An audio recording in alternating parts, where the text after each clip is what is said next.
చిత్ర కళా సిద్ధహస్తుడు శ్రీ దామెర్ల రామారావు గారి జీవిత చరిత్ర రెండవ భాగం 25/3/25.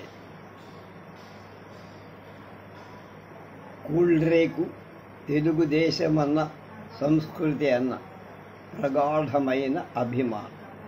దీన్ని రాసిన వారు మాదేటి రాజాజీ గారు.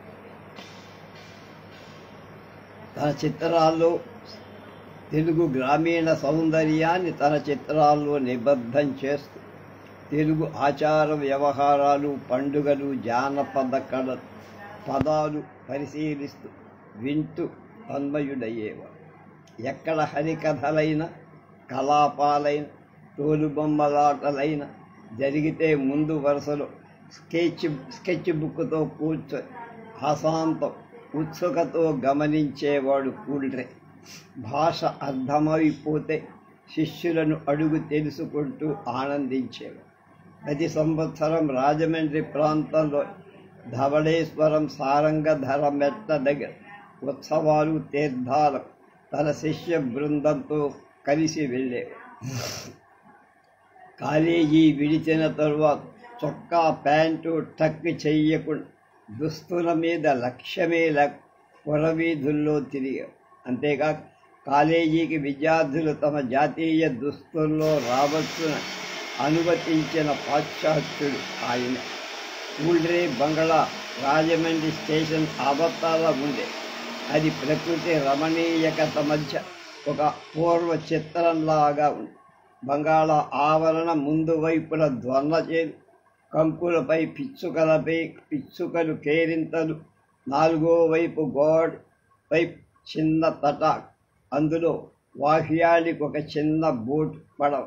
ఆ చెరువు కావలిగట్టు పసిమిఛాయలు, మెళ్ళ మెరిసే వరిచే, అందులో పాటుపడే కర్షకుడు, వారికి తోడ్పడే పడచుల హొయ్యలు, విశాలమైన మర్రి చెట్టు నీడలు, అపరాహ్నపు వేళ విశ్రమించే పాఠక జనం, చేలకు కాపలా కాస్తున్నట్టు నిలువెత్తు తాళ వృక్ష పంకులు, తాడి చెట్టు, దూరాన్న నీలి కొండ, సౌందర్యారాధకుడు, భావకుడు, రసపిపాసికి అంతకంటే మనోజ్ఞమైన దృశ్యం ఇంకేం కావాలి.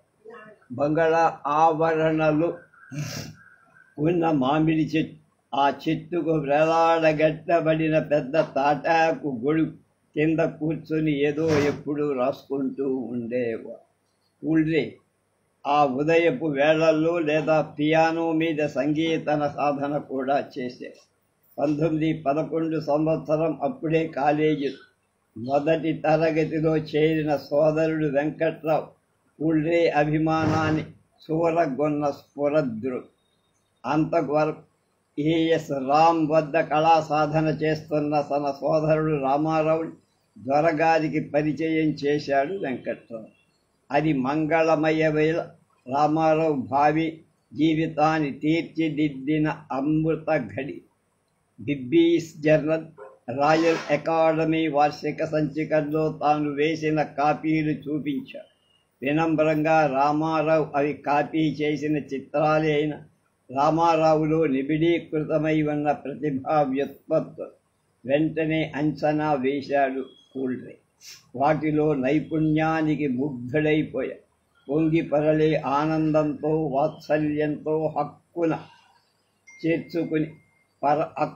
చేర్చుకొని పరవశించాడా కళా తపస్వి.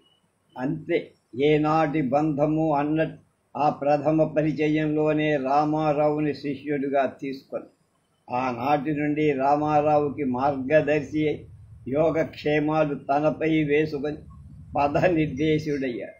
కూల్డ్రే ద్రోణాచార్యుడి వంటి ఆచార్యుని దగ్గర అర్జునుడి వంటి శిష్యుడు లభించాడు. రామారావు తన మిత్రుడు వరద వెంకటరత్నాన్ని పరిచయం చేశాడు దొరగారి. కాపీ చెయ్యటం కూడదని, వస్తువులను కానీ సృష్టిని కానీ చూసి చిత్రించాలని లేదా ఊహించి చిత్రించాలి అన్నది ఆయన ప్రథమ ఉపదేశం. ఆదేశం ప్రకారమే ఒకసారి ఒక గుడ్డ గొడుకు కాలి బూతులు ఒక చోటు నుండి చూస్తూ రంగుల్లో చిత్రించి చూపారు. దొరగాదికి వీటి కంటే అందమైన మీ దేశపు తాటాకు గొడుగు కిర్రు చెప్పులు ఉండగా వీటిని ఎందుకు చిత్రించావు అని ప్రశ్న చేశారు. ఆ ప్రశ్న ఆ లేత హృదయ కవాటాలను తట్టి తెరచింది. మరపురాని గంభీర సత్యం అర్థమైంది. ప్రతి కళ దేశీయమై ఉండాలని భావన కలిగింది. అమ్మ ఒక్క నిమిషం.